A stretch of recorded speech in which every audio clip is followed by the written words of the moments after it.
Hollywood, California, Monday, July 27th.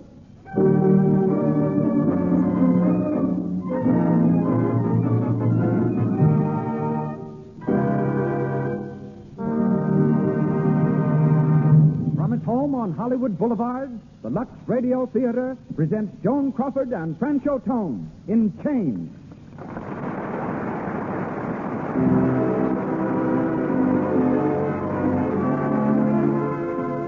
Lux presents Hollywood. Tonight, the makers of Lux Toilet Soap, the beauty care used by 9 out of 10 screen stars and by attractive women everywhere, brings you another assemblage of Hollywood's most distinguished citizens. Joan Crawford, Francho Tone, Gilbert Emery, Cecil B. DeMille, Oliver Hinsdale, Helen Burgess, Louis Silvers, and many others. We are also proud to welcome, as members of our audience, a score of celebrated personalities. Among them, Patsy Ruth Miller, Paula Stone, John McGuire, John Lee Mahan, who adapted tonight's play for the screen, Lena Basquette, Mary Alice Rice, and Rady Harris, celebrated New York columnist. To all of you, greetings from Lux.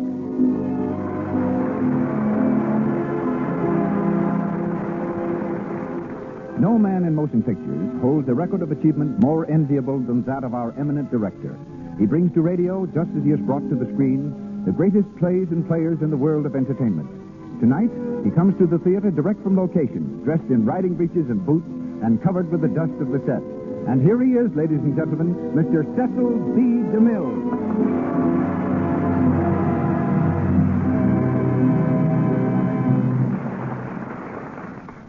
Greetings from Hollywood, ladies and gentlemen. Many paths cross and many double cross in Hollywood. But this is my first professional contact with Joan Crawford and Francho Tone. But I know their history, perhaps better than they do. I can trace it back 150 years. Their romance, which began in 1933, was more than a courtship. It was a coincidence which had its beginnings in 1798, when an undersized Corsican named Bonaparte was lighting the fuse that was to explode all Europe, and an Irish patriot named Wolfe Tone was enlisting French aid in a revolt against England. The sympathies of the French people were with Tone, the handsome Irish rebel. But like most Irish rebellions, his was a glorious failure. He merely laid the groundwork for mutual admiration between the French and Irish. And Francho Tone, a descendant, and Lucille Lesseur, a little French girl, took it up from there. You may never have heard of Lucille. Her first job was at the Kansas City department store. After that, she danced in a Broadway chorus and finally came to Hollywood from a Winter Garden show in New York. A magazine asked its readers to suggest a new name for her.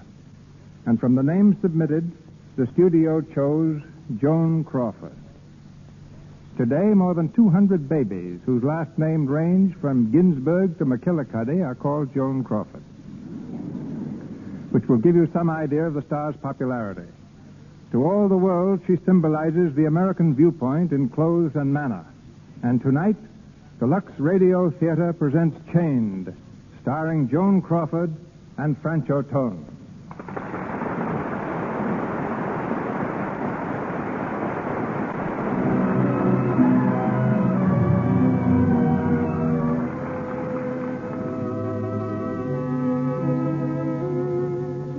Tonight, Miss Crawford plays the part of Diane Lovering, indispensable secretary of a middle-aged but attractive steamship magnate, Richard Field, who is deeply in love with her. Francho Tone is Michael Bradley, young owner of a ranch in the Argentines. The curtain rises on Field's private office in the Empire State Building. We hear him talking briskly on an inter-office telephone. Hello, Norris. Yes? Mr. Field talking. I've decided to start the Caribbean on the coastal run out of Savannah. That'll put the Southern Cross on the Rio Buenos Aires run until next December. Starting now, she can sail Friday. What about the Lloyd matter? Lloyd matter? Well, listen, that's got to be handled with kid gloves. Take maybe 6 weeks. But I'm not leaving this office until it's settled right our way. Okay, Norris, goodbye. Who is it? Good morning, darling. Ah, Deanne, it's you. Darling, I've just been through the Spanish Inquisition, and I came out alive. What did they say? 4 doctors put me through the 3rd degree, fluoroscope, metabolism, blood pressure, x-rays, the whole works. I felt like a murdered corpse being dissected by the Department of Justice. Yes, but what did they say? What's the verdict? Organically sound as a dollar. Healthy as a young colt. They claim I'm just run down, that's all. Exhausted. They ordered me to take a long rest. Can you imagine my resting until the Lloyd affair is finished? Yes, I can, young lady, if I say so. Now listen, boss. Mr. Boss. Boss, darling. You're a strong man and you set a terrific pace, but I've got plenty of reserve power. We're going to finish that Lloyd deal together. Diane, come here. You think I'm going to let you risk your health just for a business deal? After all we've been through together, and now that we both realize how much we mean to each other? Oh, you do love me, don't you? How could I help it? Oh, Diane. I keep asking myself, am I worthy of Richard Field? Of all the love and bigness that's in his heart? And then you kiss me like that. So I guess I must be. I keep asking myself, how can an old man like me... Careful. Mention that subject to me again, and I told you I'll make a scene. All right, I'm a mere stripling of 46. Look here. What about this sudden command appearance? Anything wrong? Diane, it's happened. You mean your wife? Yes. Oh. She came into my room last night. She was very fine. No scene or anything like that. She simply told me that she knew about us, and had known for some time, in fact. She wanted to know what I was going to do. Did you tell her? I told her the truth, that there was nothing between you and me, just that we loved each other. I tried to make her understand what a really fine person you are. I don't know how successful I was. And then? I asked her for a divorce. Darling. She wouldn't give it to me. Said she doesn't believe in divorce. I even offered to let her keep the children. Oh, Richard, you can't. You can't give up everything. I would. For you. It's no use. Oh, Richard. Diane, come here. No, please. There's only one thing to do now. Don't say it. Don't even think it, dearest. We can't go on, not after this. We can, and we will. We've got nothing to be ashamed of. And let's not give up hope that someday she'll give me my freedom. But You know what you're going to do. No. The Southern Cross sails Friday for Buenos Aires. You're going aboard it. Going away on a little trip. You need a rest. It'll help you to forget. This had to come. It's a little too near us for the moment, but it's only temporary. And when you come back, everything will be just as before. Will it? Well, but you love me, don't you? Oh, yes, Richard. Well, then you run out and do your shopping and get yourself packed. You haven't got much time. Boat sails at 5:30 Friday.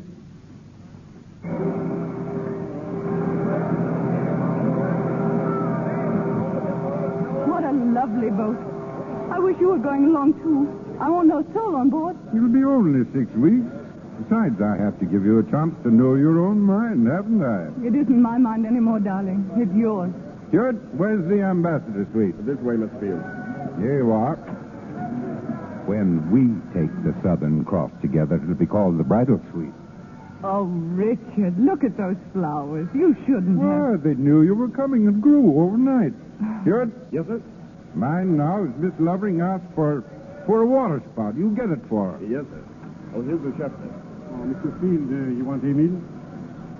Emil, this is Miss Lovering. She likes crepes Suzette and thinner than you've ever made them before. And I know she'd like your pompano with that sauce. And corned beef hash, too, Emil. To perfection, mademoiselle. And if you don't outdo yourself, I'll have you transferred to a banana boat. And I will deserve it, monsieur. Now, here's your bedroom, Diane. It's beautiful. And still not enough. Oh, it's taking all the willpower I've got not to chuck the whole Lloyd deal and come along with you. You will come back, won't you? I promise, Richard. I'll need you. Always. I think I'd crack up without you now. Oh, dear, we won't have time for our cocktail. The minute the ship leaves, you go to the bar and order one. Only a sherry flip, remember? Always a sherry flip, every day at 6 o'clock. I'll have one ashore. I'll think of you, Richard. Goodbye, darling.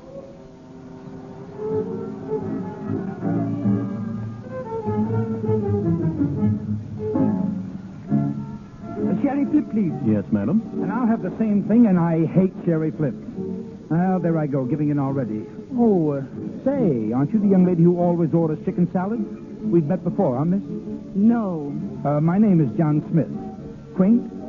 How are you and who are you? No. Yes, please. Please, no. Pretty please. With sugar on it? I want to be left alone, Mr. Smith. It's a hard name to remember, and I can take a hint. I'm off to dress for dinner, and you'll be sorry when I'm gone. I won't even know it.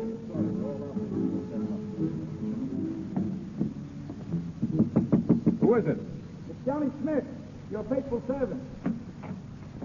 Where have you been? Oh, in the bar. Now, come on, drop all that housework and come with me and see what I found. She's gorgeous. Congratulations, Mr. Smith.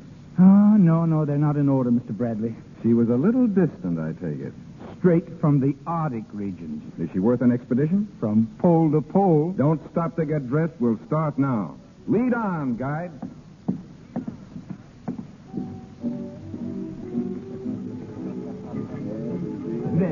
There she is over there. You mean the one sitting alone at the table? Yeah, and believe it or not, drinking a sherry flip. Can I pick 'em or can I pick 'em? Sometimes I actually have faith in you again, Johnny. I warned you. She's as cold as a sea lion's nose. And the first thing for you to do is go over and apologize for your behavior. Who, me? I should say not. It'd make me look weak. You don't understand tactics. It clears the decks for future action. Go ahead. I'll be over in a minute to help you out. All right. Okay, Master, I obey. Charming lady, after thinking over my rudeness, I've come to say that... So you didn't leave after all? Oh, but yes, I've been gone a half an hour. I hadn't noticed. How time flies. I've been watching you, my friend. You've been annoying women long enough. Why, you... No back talk now. I know your type, my man. A half hour out, you want to play Frankenstein. Well, listen, you big... I don't know who you are, my friend, but I don't want to see your face on deck again until you can act like a gentleman. You understand? Oh, you... Hey, miss, whatever your name is, this fellow is... Steward, find out where this octopus bunks and lock him up till he's sober. Yes, sir. Now, please, sir, Hey, come along. hey, wait a minute. Let's go, man. Hey, wait till I see you. Thank you. I suppose he's really harmless. Allow me. An Irish uncle named me Mike Bradley. Well, good for him. Thank you again, Mr. Bradley. Look here. You're nervous, probably all unstrung over this attack on your privacy. How about another cocktail? Thank you, no. I've had my one for the evening. Well, I'll see you at dinner. I'm having dinner in my cabin. I'm turning in early. Then I'll see you around tomorrow in the swimming pool. Perhaps, if I decide to go in.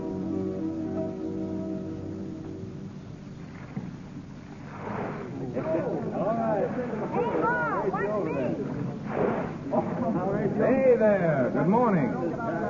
Oh, good morning. How's the water? Warm? Awfully cold. I don't think you'd like it. I'll soon find out.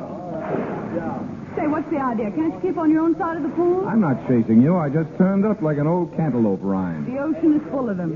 Hey, wait! Hey, maybe I'm the door-to-door brush man. Not today. Special offer.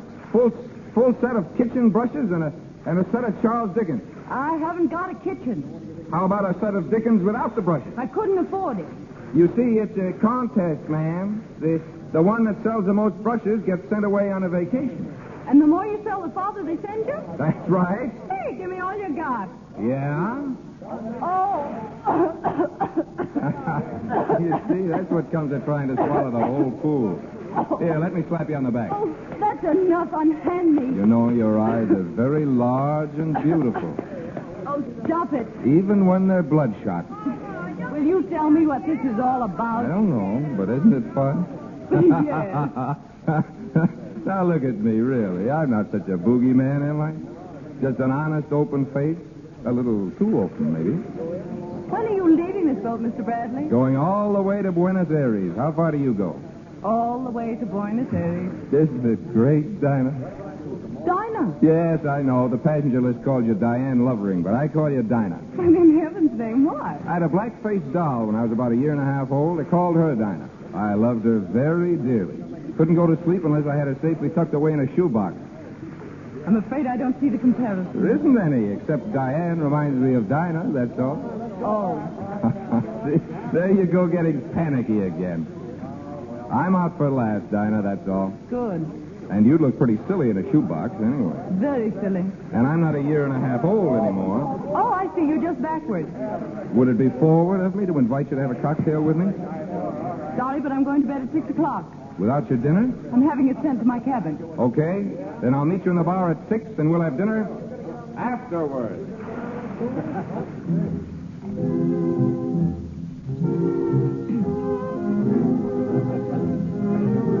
Hello, Dinah. You're early. It's only 5:45. Then I've got 15 minutes to get back to my cabin. Now, how about just one cocktail? Well, I'll have a sherry flip. Sherry Flip? What's the matter? You seasick? No, not in the least. But Sherry Flip's just like water. No tang, no feeling, no oomph to it. I still like sherry flip. Okay, lady. I'll show you I can take punishment, too. Oh, steward, one Sherry Flip and a plain lemonade. Yes, sir. Right away, sir. I'm afraid you're a problem girl, aren't you, Dinah? What makes you think so? Well, you're a problem to me. And something tells me you're full of problems yourself. What did you come on this trip for? The ride? Mm-hmm. Darn long ride. I wanted a long ride. Who's the guy? What guy? Well, every now and then your eyes are way out there on the horizon. There must be a guy behind a woman's eyes when they're like that. Would you listen to the conceited male? Honest now, you're not engaged to be married? Would that be one of my problems? Might be. You ever been engaged? No. Don't tell me you've lived in a cave all your life. Don't you remember? It was a shoebox. Lemonade for the lady. Do I look as if I drink a Sherry Flip? Sorry, sir. Well, here's to the two of us. Long may we wave. You came on this boat looking for trouble, didn't you, Mr. Bradley? I admit it. But then you dropped out of the sky. But I'm not trouble. I know. And I've just about decided that you're something distinctly different. Something I've always wanted to meet. And always thought was just a kid's foolish dream. I'm afraid you're on the edge of saying something very silly, Mr. Bradley. It doesn't seem silly. Then I've never been this close to the edge before. And let's forget you ever said it, shall we? All right. Until the day I can make you remember it. A good cure for that sort of sentiment is walking. Do you like to walk? Listen, young lady, I'll walk you around the deck tomorrow until you holler for help. Okay.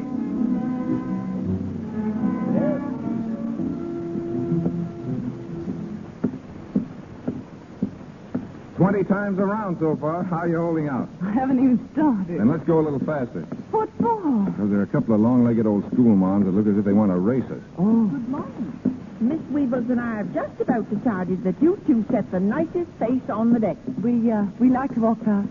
So do we. I think we make a nice little squad. You might say, we'll all have to do this every morning. Yes, it's a good idea. You just keep leading the way and we'll follow. Hey, what do we do? Pull a fast one. You do it. I'm all out of fast. All right, here goes. Oh, look at the whales. Where? Oh, Right alongside the ship, there must be 100 of them. oh, I don't see any. No? There aren't any whales there, Mr. Bradley. I'm afraid you're mistaken. No whales? Are you sure? Not a whale. Nothing but ocean. Gosh, you don't suppose... Not again. There, my poor dear Mr. Bradley. What's the matter with him? Nothing, you see. They told me a sea voyage would cure me. I won't go back to that place again. They can't tie me up in that Keep room. calm. Edith, come along. The man's crazy. There, you see, it works. That's what I call practical insanity. You always see whales. Only when being followed by long-legged school moms. Sometimes I see the Southern Cross. Really? If you'll come on the upper deck with me some night, I'll show it to you. Only you'll see it, too. Will that mean we're both insane? I'm afraid that's too much to hope for.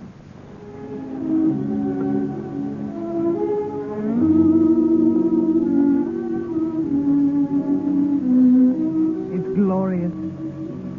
Where's the Southern Cross? Right up there. Where? There.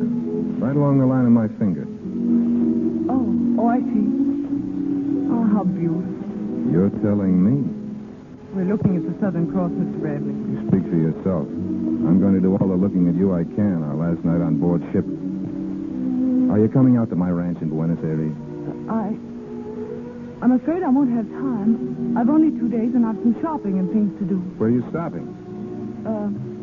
With some friends. Who are they? The Wilsons. The Wilsons? I never heard of them. I've lived there 10 years, know everybody in town. Take another name. No, really. They moved down last winter. Now, look here, Dinah. What's behind all this? Are you still scared of me? Why should I be scared of you, Mr. Bradley? I asked you, Dinah. Oh, it's all wrong. We weren't meant to end this way. We weren't ever meant for anything else. Goodbye, Mike Bradley. I'll think of you often, and Good luck. All right. So long, Dinah. Just the same old thing. Shipboard friends who never see each other again, right? Right? I don't believe it. Oh, but you must. I don't believe it. So long, Dinah.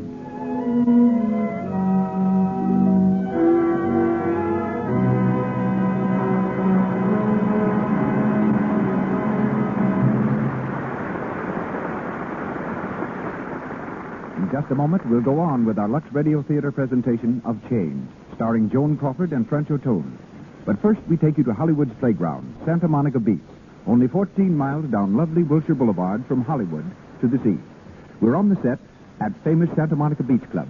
There are two girls near us, very much excited. Listen. Look, it's Carol Lombard. There? No, over there to the right. They say she's crazy about the water. Swims beautifully. Doesn't she look slick in that bathing suit? Mm-hmm. Some low cut. Wish I could wear one like that, but my back isn't smooth enough. Say, I read in a movie magazine that Carol Lombard uses Lux toilet soap as a bath soap, too. Gosh, that's an idea, all right, huh? Mm-hmm. It's dollars to donuts. That's why her back is so smooth. I'll have to give it a try. It certainly is Carol Lombard's Lux Toilet Soap Care that keeps her skin so lovely. And this beauty bath does other things, too. Carol Lombard herself has told us, Often I come home from a long day before the camera, so tired I can't bear even the thought of going out. And then I try a Lux toilet soap bath. Lie back a few moments, completely relaxed. When I step out, I feel marvelously refreshed. And I love the delicate perfume Lux toilet soap gives my skin. Lux Toilet Soap has an active lather that carries away from the pores all foreign matter, every trace of dust and dirt. It protects daintiness. Lux Toilet Soap's perfume is a blend of 34 costly scents. But because so many millions of cakes are sold, the cost of this fine soap is brought way down so that any girl's shopping list can contain the words, 6 cakes of Lux Toilet Soap, please. And once again, Mr. DeMille. Chained, starring Joan Crawford and Francho Tone, continues.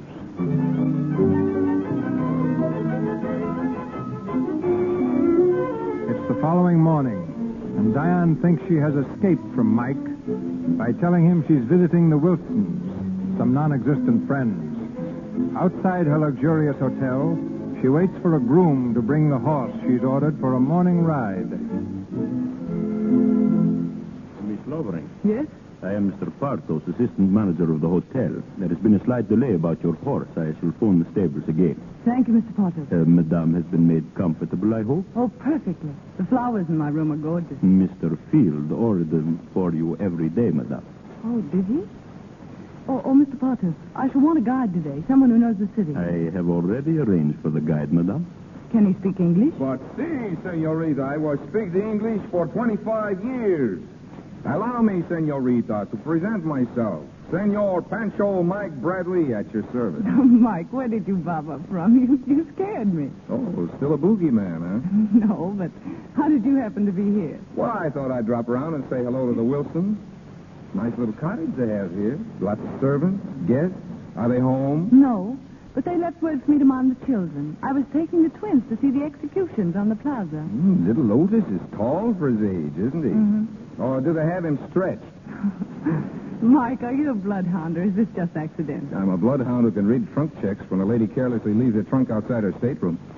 Besides, Mr. Patos here is a friend of mine. He owes me money. Oh, so he told you I was going riding at 10 o'clock. Exactly. So I thought you'd like to ride out on the Bradley Ranch, where horses are horses, not candidates for the bull ring. I'd love to, Mike. That's better than I hoped. Let's go.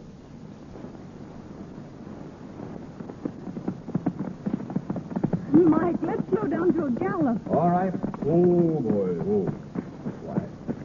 Let's get off and rest a while. I brought a couple of thermos bottles of cold tea in my saddlebag. Tea? On shipboard, lemonade and sherry flips.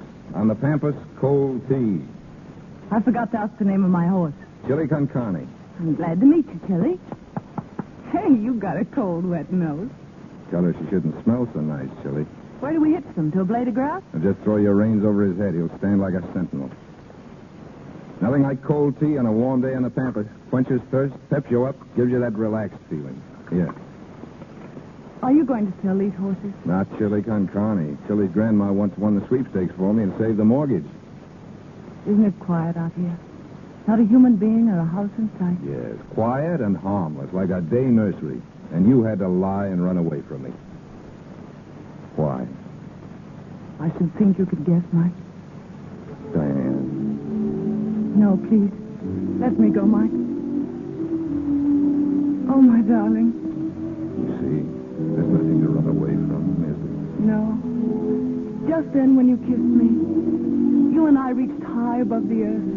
I don't know where, but we were all alone together where nobody else will ever be. We're going to settle down up there. Right in the sun, where we can feel it beating down into us. However you spell it, it's love. Whether the sun, the moon, the rain. On the boat. Did you really know so soon? I've known about somebody like you ever since I could think. When did you know? I never thought about anybody like you. So I guess it must have been the minute I saw you. You're going to see me from now on, Mrs. Mike Bradley. Oh, Mike. Now I know that's what I've wanted to hear you say. But I've never dared let myself think about it. What have you dared think about? Everything. Your arms around me. Everything except being Mrs. Bradley. Why? Because perhaps I'm that kind of a girl.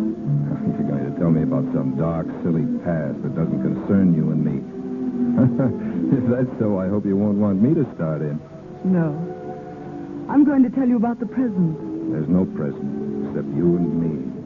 There's another man. I promised to marry him. That's the man I said was behind your eyes?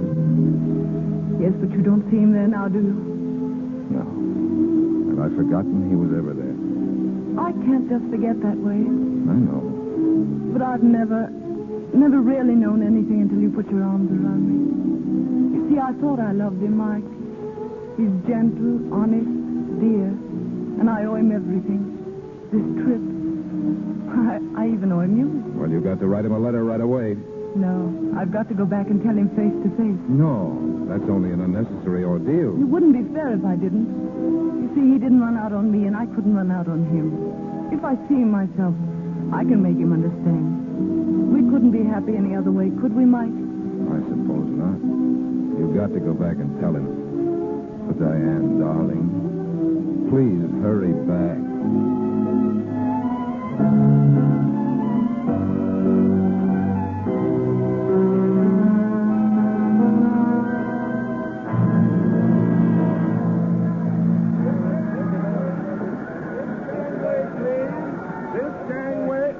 Miss Lovering, here's your landing card. Thank you. This gangway, please. Diane! Richard. Darling.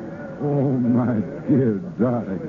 How are you, Richard? Here, let me look at you. Why, it's almost worth letting you go away just for this moment. Come on, let's get out of this crowd. I've got the cart outside. What about the customs? Oh, I've attended to all that. You've got the courtesy of the port. This way, darling.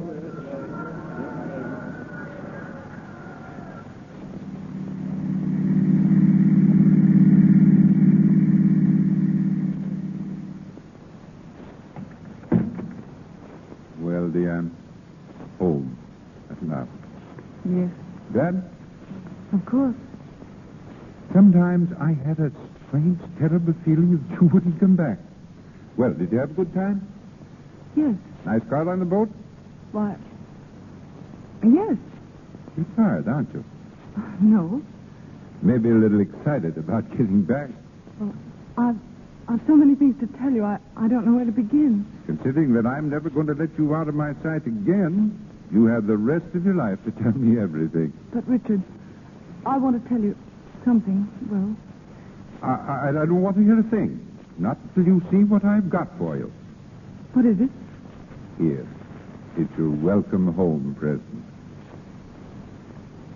It's a wedding ring. Take a look at this morning's paper and see what you think. Listen. Shipping magnate divorced. Mrs. Richard I. Field, wife of Field Line Head, now in Reno. Oh, no. No, Richard. True, dear. We had it all out shortly after you left. She saw that it was the only way. You can't do this. Oh, but it's all right. She recognizes there's nothing between her and me anymore. She's an honest person, Diane. So, it's all settled. Darling, we can be together always. Now? Always? Well, what's the matter? Don't you believe it yet? Well, it's just something I never counted on. One time I never even dared to hope for it. You've given up your family, your home, and your children. You must love me very much. Your being away showed me I love you more than I ever knew. Every hour empty. Couldn't do a thing downtown, just wondering about you and what you were doing, waiting for you to come back. Am I really that much of your world? You're all my world. If I ever lost you now, well, we won't even think of that. No. We mustn't think about that ever again. No. What was it you wanted to tell me? Nothing. Nothing important. Richard, Yes, dear? when are we going to be married?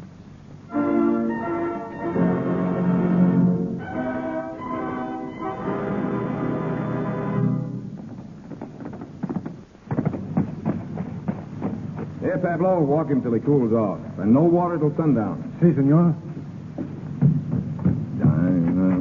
Is there anything fine? Hey, Johnny. Yeah?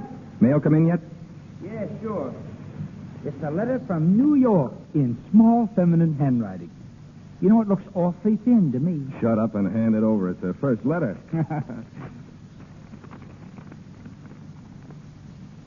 Why, Mike. Mike, what's the matter? Nothing very much. No. Really nothing at all. It just seems there was a first-class chump in the Argentine. His name's Mike Bradley. You mean... I mean the works. She's taken a run-out powder. She's married that guy in New York.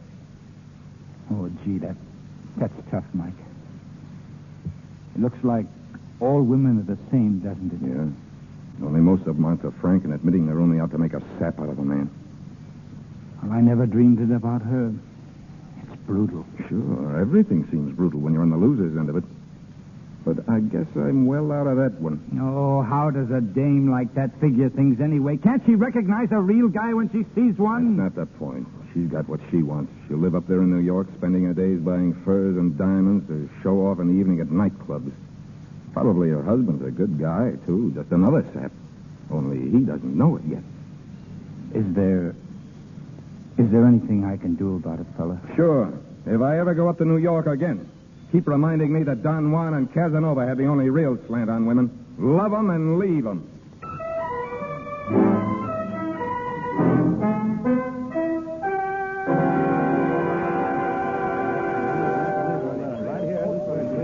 This way, please. Cash, please, Mr. Brown. Good morning, Mrs. Fields. We haven't seen you since you and Mr. Fields returned from your honeymoon. No, we've been on Long Island this fall, but we've been in town all winter. Anything I can do for you, Mrs. Fields? I'm looking for a pair of skis. Mr. Field and I are going to Lake Placid for a couple of weeks. You'll find them on the third floor, Mrs. Fields. Take the elevator straight ahead. Excuse me. Where's your gun department? I want to buy a rifle. The second floor, Mike. sir. Thanks. Mike. Well, hello. Fancy meeting you in your own hometown. How are you, Diane? This is a surprise. Yes. How long have you been in New York? I don't know. 2 or 3 weeks. Where are you stopping? At the Westmoreland? I have my car outside. Can I drop you anywhere? No, thanks. I think I'll walk. All right. How's Johnny? Been well and happy? Sure. You look pretty well. I can't complain. I'm glad, Mike. So am I. Well, what are you doing? Buying the store out? No, just window shopping. I'm afraid I've got to run along. I'm supposed to be at the Club Savoy for luncheon. Well, Diane, keep up the good luck. And I'll tell Johnny I saw you. Mike, couldn't we go someplace and talk? Sure. Providing you can break that date and have lunch with me. That's all right. Providing you let me pick the place. Any way you say, Mike. Guess that's fair enough, isn't it? Oh, I do so want to talk to you. Sure. I know a neat little joint just about a block away from here.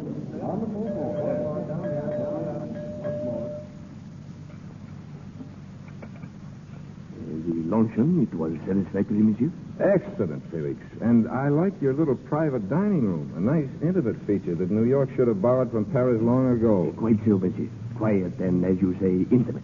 Liqueur, madame? No, thank you. No. No, Mike. Anything else? No. Very good.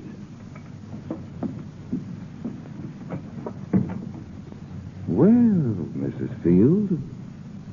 First time you called me that. Okay, it's the last. But while we're on it, how's it working out? Why, splendidly. For you and for him, both. Why, of course. That's fine. How's his health? Why, he's...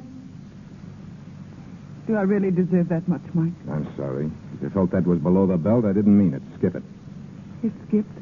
But I see you're still the same healthy girl, aren't you? Not a doctor's bill, not a dentist's appointment, not even... Not even the sun.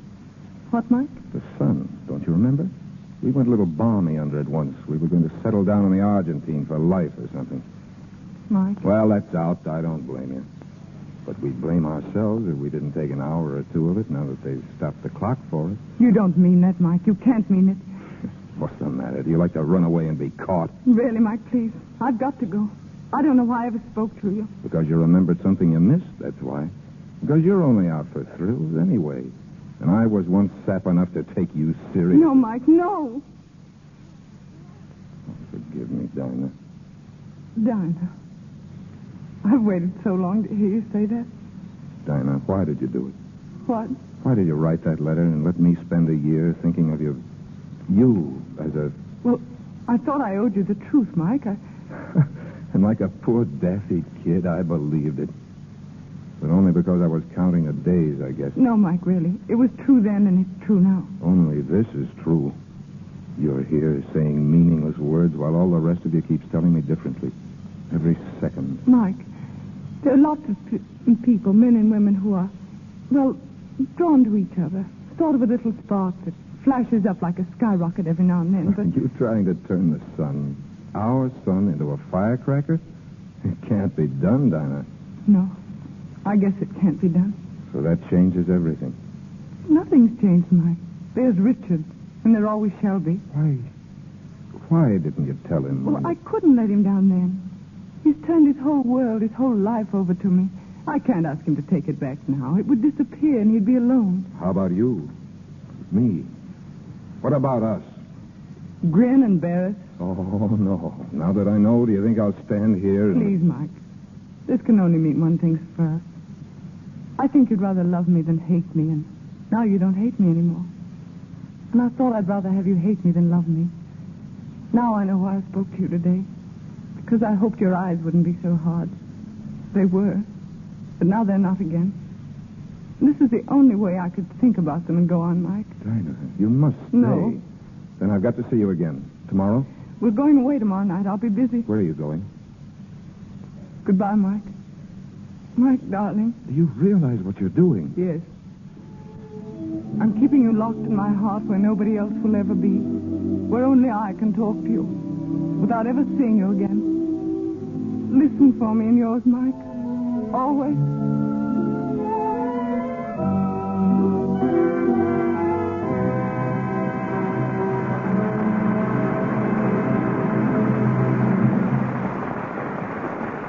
Pause for station identification. This is the Columbia Broadcasting System.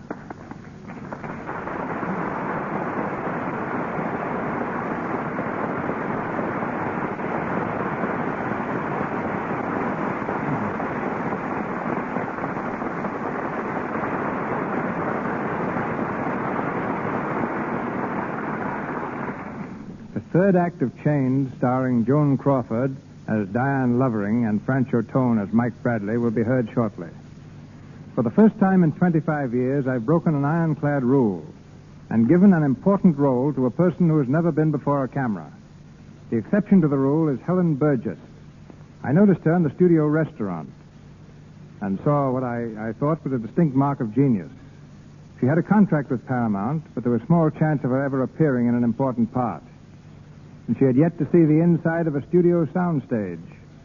I gave her the very important role of Louisa Cody, Buffalo Bill's young wife in The Plainsman. I'm not going to prophesy whether or not she will be a great success. You can decide that when you see her. She comes to the stage of the Lux Radio Theater direct from the set in costume and makeup. And a week's work with Miss Burgess has shown me that my confidence is justified. A little girl with a great talent. Helen Burgess.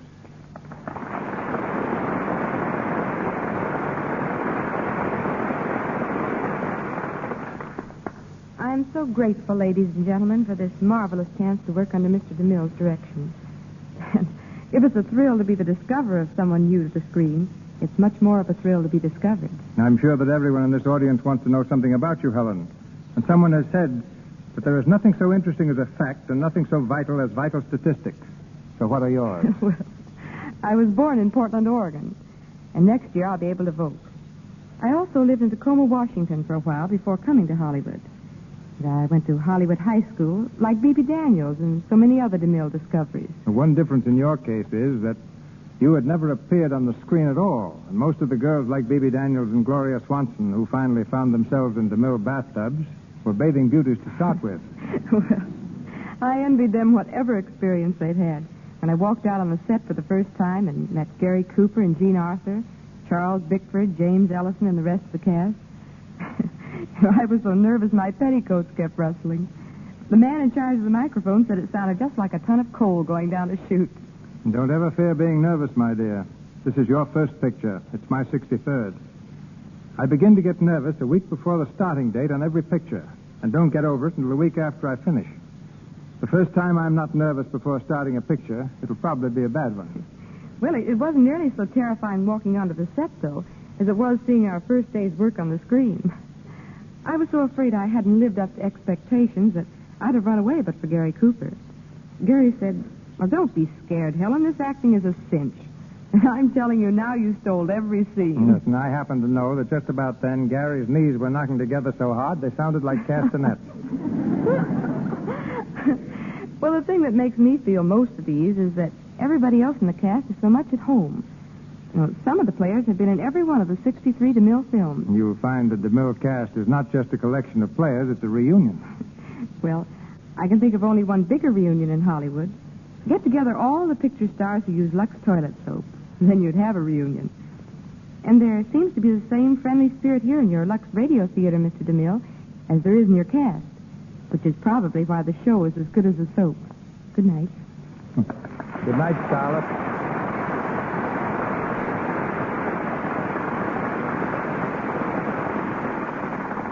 We continue the Lux Radio Theater play Chains, starring Joan Crawford and Francho Tone.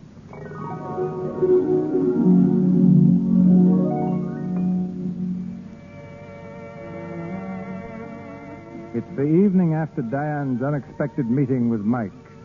She and her husband are at home, dressing for dinner. Diane, Yes, Richard?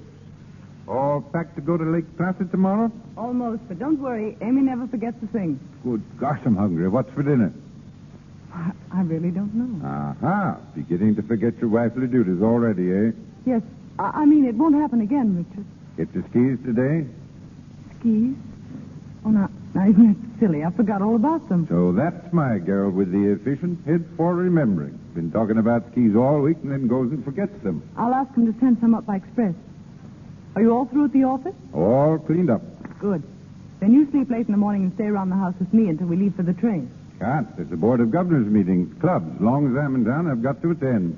Richard, Yeah. I've got a marvelous idea. Name it. Let's not wait for that stuffy train trip tomorrow night. Let's get to bed early, get up early, take the open car and every fur robe in the house and motor up. If we leave by 7, we can make Placid by 6 in the evening, no matter how much snow. Pretty cold ride. Oh, it'll whisk the cobwebs out of our brains. Hey, what makes you so anxious to get away on our little holiday? You? I make you anxious? What's eating you anyway? You've been talking in riddles ever since you came home today. Have I? Well, it's just that I want to be with you, alone. Just us two together. Away from the whole world. Oh, I can't explain what I mean. Why, Diane, I believe there are tears in your eyes. Darling, I'm really touched. We can motor up, can't we? I'll say we can. We'll run away from everybody and everything. Oh, thank you, Richard.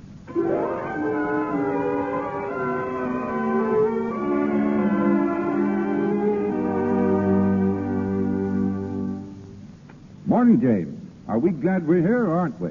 It's very invigorating, sir. Mrs. Fields still out skiing? Yes, sir. Oh, sir, a gentleman phoned by the name of Bradley. Bradley? Bradley? Don't know any Bradleys. Want me? Yes, sir. I told him I never disturbed you until you came downstairs, sir. Then he asked for Mrs. Field. I told him she was out. And then, before I could ascertain his business, he said he was coming right over. Right over? Where from? From the village, I presume, sir. Ah. Kidney stew. Was this your noble idea, James? Mrs. Field ordered it, sir. James, I'm a very fortunate man. Yes, sir. If that's that fellow Bradley, show him right in. Yes. I'm Michael Bradley. Is Mr. Field in? Yes, sir. This way, sir. Mr. Field is expecting you, sir. Mr. Field? Yeah? Mr. Bradley? Yes. Well, you look fresh from civilization. Came up on the night train. Sit down, won't you? If you'll excuse me, I'll go right on with my breakfast. All right, James. By the way, Mr. Bradley, have you had yours? Thanks. I think you'd rather this would be private, Mr. Field. Well, very well. James, I'll call you when I want to. Yes, sir. Mr. Field, there's only one reason I felt I could come up here to see you. And that's because your wife told me you dealt with things pretty straight. My what? Oh, you know Mrs. Field. I'm in love with her. What? And she's in love with me. Are you insane? No. I met her on the boat last year. It was in the cards, Mr. Field, only I couldn't get her to admit it. Until one day she came out to my ranch. And then I knew. We both knew. What is this? Some filthy blackmailing insinuation No, even then she was loyal to you. If you've got anything else on your mind, forget it, because it isn't so. But you see, she came back to tell you about me, only she found out how much she meant to you, and she couldn't let you down. Well, I guess that about settles the matter, doesn't it? No, it can only be settled one way. Her way, which she's too unselfish to face. So I'm trying to face it for her. Oh. I suppose she asked you up here so that you might... Far from it. When I called your office and learned you'd left for the Adirondacks earlier than you expected, I simply knew she'd run away from me. Bradley, you're kidding yourself. No, I'm not. You're in as good a position as I am to know a man can't kid himself about a woman. I think this talk is finished, Mr. Bradley. Not yet. Diane came through for you, didn't she? And now it's your turn to come through for somebody else. And what do you propose that I should do about it? Give her up. Give her back to herself. Oh, I know, I'm getting the breaks, but there's nothing I can do to keep them on your side. And I know it's tough, but there's nothing you can do. I could drop out of sight and it wouldn't solve matters. Only a miracle in blood and body could change this picture, Field, and neither you nor I believe in miracles. Get out of here. Now, wait a minute, Mr. Field. Get out of here. All right, then, get this. I'll take her away from you. I never tried, but I can, and now I will. Right past divorce courts and marriage certificates and all the rest of it. And we'll be more openly and honestly and completely together than all the... You heard me. Get out. Richard. Well, Richard, what's the matter? Mike. Diane, you love this man? No, Richard. He said he could take you away if he wanted to. Is it true? No, he couldn't. Dinah, look at me. You had no right to do this. I told you, this is my husband. He means everything to me, everything. Can't you understand? Can't you see what you're doing? No, Dinah. I think she's decided. No, she hasn't. All right, then I'll decide. Richard, put down that gun. Dan, get out of the way. Put down that gun, Richard. No, you can't. It's Mike. It's Mike. I knew, Diana. I knew, Mike. I just wanted to be sure. What are you going to do? Do, my dear? We're going to settle this matter like civilized people. Oh, Richard, It's all right, dearest. I understand. I think Mr. Bradley understands, too. I'm afraid I don't. When are you sailing back to the Argentine, Mr. Bradley? I hadn't thought. Next week, perhaps. Next week. That doesn't allow you much time, Diane. You mean? I mean that you'll be sailing, too, my dear. Oh, Richard, I can't say anything. You aren't supposed to. And you're not to feel sorry for me. You've given me 2 years, Diane. 2 glorious years. I'm grateful for them. Please don't. Diane, please. I said you were not to feel sorry. You see, darling, same old problem. Youth versus, well, shall I say, middle age. You have your youth, Diane. I want you to have it. The man you love with Mike. I don't deserve this. Oh, yes, you do, Mike. You deserve anything. Anything that'll make her happy.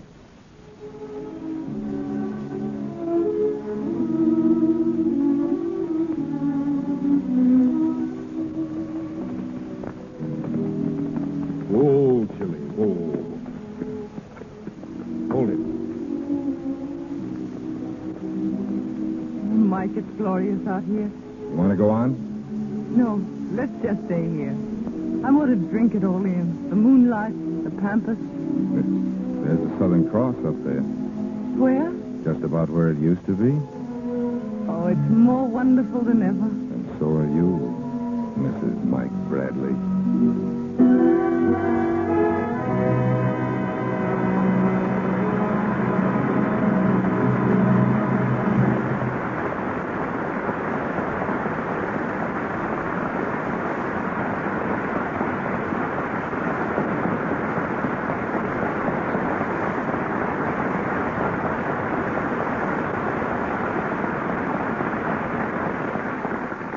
Chains are broken, and our play comes to its close.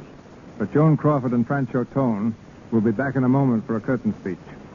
2.5 million letters and postcards from movie fans are received at the studios each year. The bulk of this mail is addressed to the stars and asks the same question: how can I get into the movies?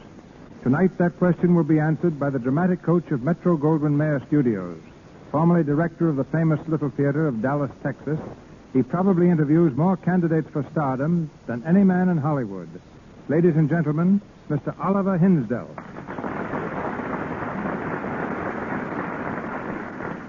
Well, Mr. DeMille, I think that even you must admit that that's a pretty big order. For, of course, in this case, how can I get into the movies means how can I act in the movies. Acting is an art, and an art of any kind is a hard taskmaster. There's no formula, no open sesame into this land of make-believe, save that of work, work, work. Believe me, there is,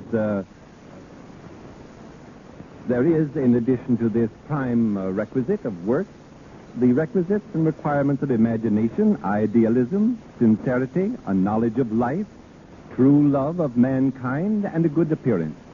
These requirements are so essential and so seldom found in one person that when I came to Metro-Goldwyn-Mayer, they told me that they would be well satisfied if I found even one promising actor. In 5 years. Well, we've been perhaps a little more fortunate than that. One must have more than a love for acting. You must be willing to leave all for it, even to go without food for it, to think and to live nothing but theater. It's not merely a place to show off a good voice, a good profile, a fine figure. We must be careful lest our urge for the art of the theater is not confused with the desire for self-exploitation.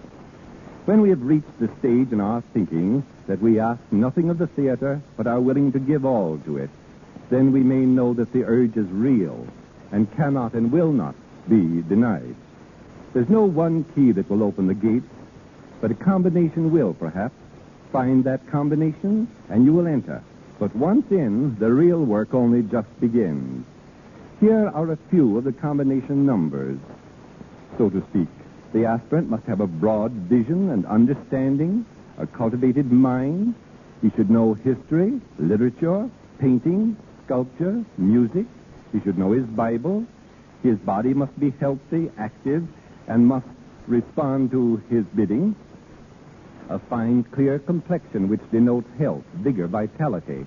And there is no better way to a clear complexion than a clear skin. And I know of no better way to a clear skin than by the use of pure toilet soap. Lux toilet soap, for instance. You do not need to be beautiful. Marie Dressler and Wally Beery never won beauty contests. If you are beautiful, don't be misled into thinking that that's all that it requires to get into the movies. The ranks of Hollywood unemployed are full of those with nothing but beauty. I've tested at least 100,000 young men and women for this screen, including those that I've judged from photographs and written reports. Of these, only 17 have made the grade.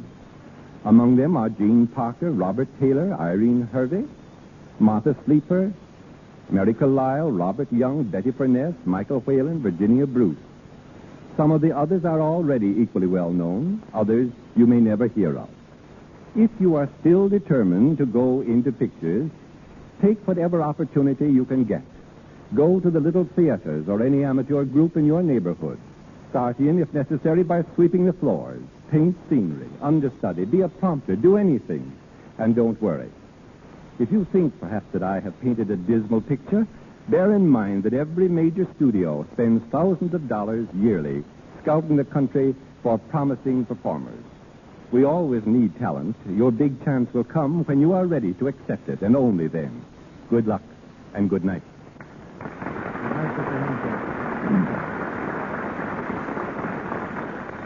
Before the movies discovered glamour, it was just an old Scotch word meaning a spell cast by magic.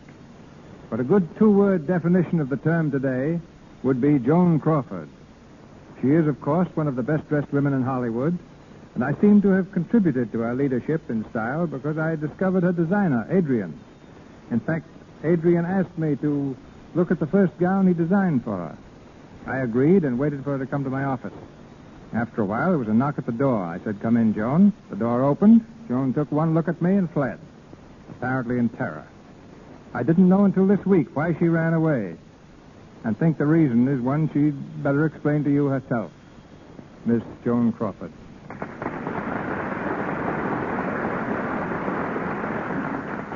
To tell the truth, I was scared to death of Mr. DeMille. I had visions of entering a room in complete darkness and suddenly finding myself underneath a blinding spotlight with Mr. DeMille seated on a throne and shouting, "It won't do."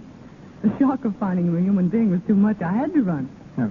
It's time to do something when beautiful women run from you like they do from Harpo Marx.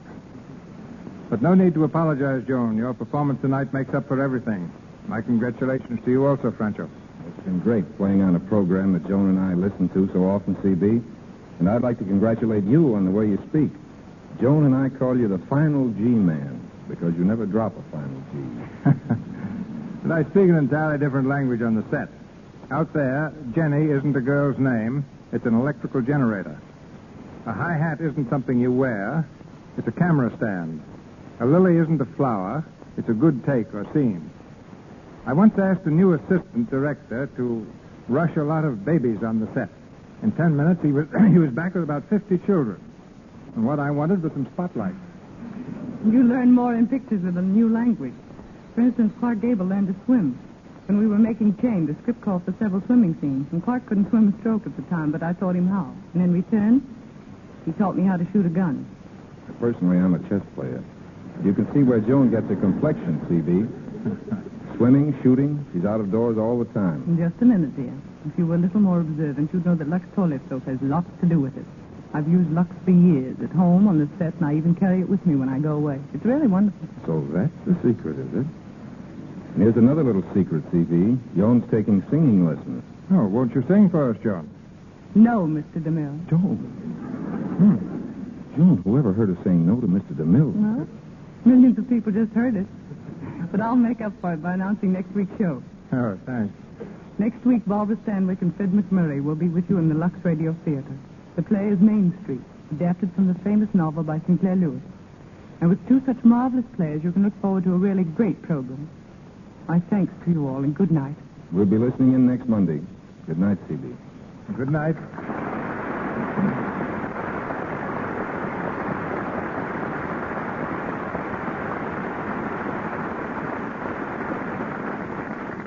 Thank you, Miss Crawford and Mr. Tone. And lots of success to both of you in your new Metro-Goldwyn-Mayer picture, The Gorgeous Hussy, soon to be released with Robert Taylor, Lionel Barrymore, Melvin Douglas, and James Stewart. Our cast tonight included Gilbert Emery, Wally Mayer, Lou Merrill, Frank Nelson, Margaret Seddon, Walter Solderling, and Leora Thatcher. Miss Crawford, Mr. Tone, and Mr. Hinsdale appeared through courtesy of MGM. Our play, Chains, was based on the MGM photoplay of the same name, which starred Miss Crawford and Clark Gable. Mr. DeMille and Miss Burgess appeared through courtesy of Paramount, and Mr. Louis Silvers, 20th Century Fox, where he has just completed the musical arrangement for To Marry with Love. And now, Mr. DeMille. As Miss Crawford announced, our play next Monday night is Main Street, starring Barbara Stanwyck and Fred McMurray in this modern classic by Sinclair Lewis.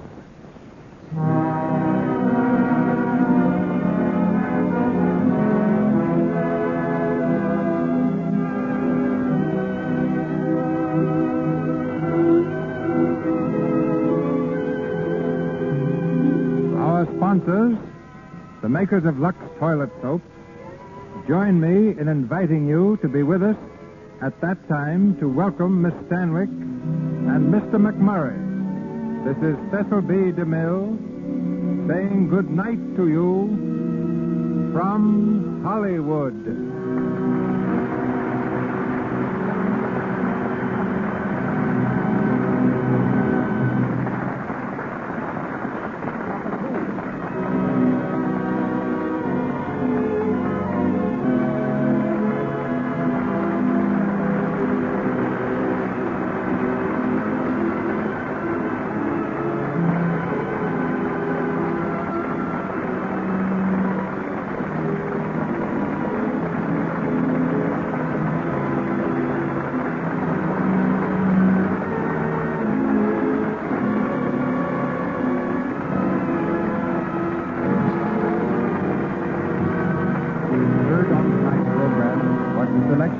Love Will Tell, from the 20th Century Fox production, Sing, Baby, Sing. This is the Columbia Broadcasting System.